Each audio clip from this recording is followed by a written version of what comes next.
Hello guys, hello Virgo.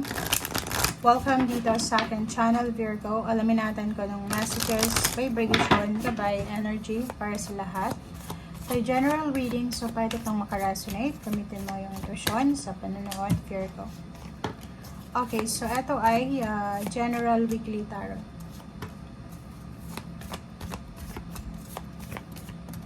Okay. Strength, trust, and forgiveness, Virgo.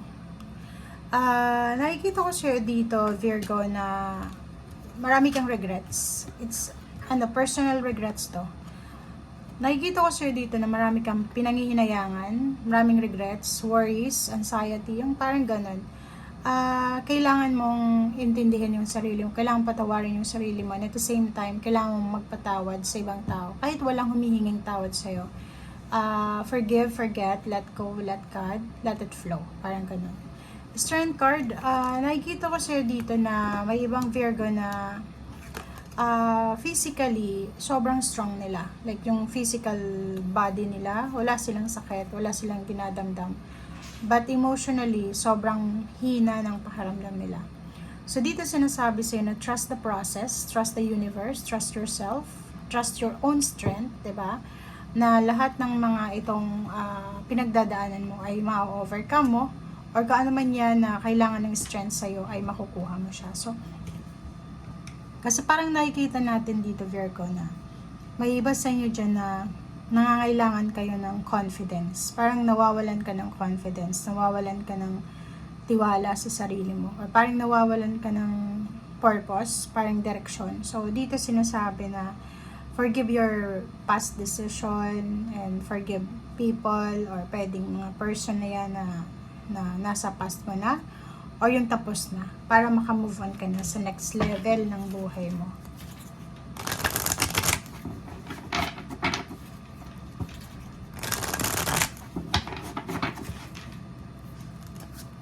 Okay, number 4, diba? So be grateful. Sinasabi dyan sa'yo ng barahan na enormous blessings yung meron ka. Maraming blessings ka na nasa harap mo, hawak mo, na kailangan mong ipagpasalamat. And wag mong sayangin yung oras, yung panahon, yung energy mo, yung strength mo sa regrets, sa worries, sa anxiety, or sa fear. Gamitin mo siya, gamitin mo yung strength mo para makarecover ka sa kung ano man na kailangan ng recovery sa buhay mo, either emotional, financial, spiritual, psychological, or physical.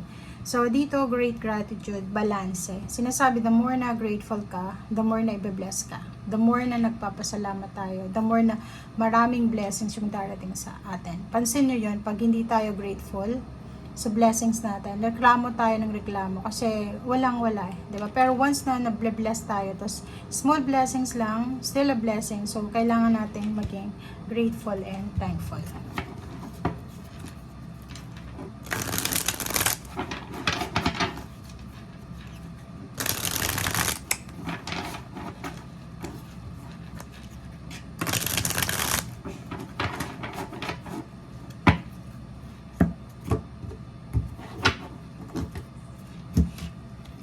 Okay, so 6 of Pentacles, nakikita natin ni Virgo dito na siguro giver ka, generous. So, may mga tao na tinutulungan ka, and then at the same time, may mga tao din na tinutulungan mo. Okay, so parang yung resources na tatanggap mo, nauubos din siya para i-share sa mga tao sa paligid mo. So, parang balance lang naman diba? So, nakikita natin na this week, posibleng mahihingi sa'yo ng tulong financial, or pwedeng ikaw yung hihingi ng tulong financial. But, ang energy mo dito is balance. Walang masyadong problema dyan. Okay? So, yun. Financially, nakikita ko, yun yung problems mo dito. Yun yung parang regrets mo. Marami kang pinanghihinayangan sa mga decision making mo regarding money. Siguro masyado kang magastos, or masyadong pabaya ka, or napabayaan mo yung pagmamanage mo ng resources na hindi mo nabantayan. Okay? So, posibleng sa linggong ito, may isang tao na hihingi sa'yo ng pabor. So, sa pera, financial, tangible, earthly things. Kaso lang, hindi mo siya mapagbibigyan kasi wala ka rin. Okay? But, the good news is, may Knight of Pentacles dito, may parating din para sa'yo. So, may mga parang blessings, tangible siya, material things na posibleng i-deliver sa iyo ng universe, starting ngayong linggo, sa susunod na linggo, until the end of the year, and then until next year or next years. Okay, so yun, di ba? So, makakatanggap ka ng mensahe. So, ito ay sa good news, letters, chat, pero literal to chat or call. So, makakatanggap ka ng mensahe na like galing sa isang babae or mga babae to sa group of friends or pwedeng mga babae siya, dati mo siyang employer. Yung good news na to is bearer of good news of money. So, kung ano man ang balitang ito na matatanggap mo, ito ay tungkol sa salapi. So, pwedeng may lump sum of money or pwedeng payouts, payments, bonuses ka na matatanggap na news na ready na for pick up, for withdrawal or anything. Okay?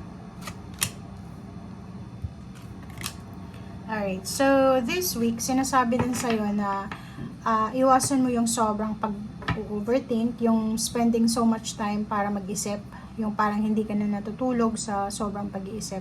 Queen of Cups, sinasabi na kailangan mong kalmahin ang iyong emosyon, kalmahin mo ang iyong sarili. Kasi ikaw lang yung magpapakalma niyan. And whatever na decision mo from your past, hindi mo na siya may babalik. So, useless na yung sobrang pag-iisip, yung regrets. Kasi, ikaw naman yung nag-decision, diba? So, yun. Nakikita ko siya dito na may posibleng travel ka na gagawin. So, pwedeng may pinaplano kang paglilipat ng trabaho, paglilipat ng bahay, paglilipat ng, yun, is a change of work, career, travel for leisure or business, movement, or anything dito na pinag-iisipan mo ng matagal na. Okay? So, pwedeng ang tagal-tagal mo nang iniisip kung ano yung gagawin mo, and at last, sa linggong ito, for example, may nag-o-offer sa'yo ng work, may work ka ngayon or may relationship ka ngayon, tapos may nag-o-offer ng work or relationship, siguro matagal mo siyang pinakontemplate, nagpa-procrastinate ka, but this week, nakikita ko sa'yo dito na decided ka na, tapos na yung pag-iisip mo kasi nakapag-decide ka na na, okay, tatanggapin ko na siya or gagawin ko na kung ano yung gusto ko. Okay? So, kailangan mong mag-research, okay, sa kung anong choices na to. Kasi nandito yung 7 of Swords. Pag nandito yung 7 of Swords, minsan yung balita, yung good news na dala-dala dito is minsan pwede kang ma-scam. So, mag-iingat ka kasi hindi lahat ng ino-offer sa'yo ay totoo. Kasi minsan may mga hidden motivation or hidden agenda yan, yung mga offer na yan. Okay? Thank you guys. Bye!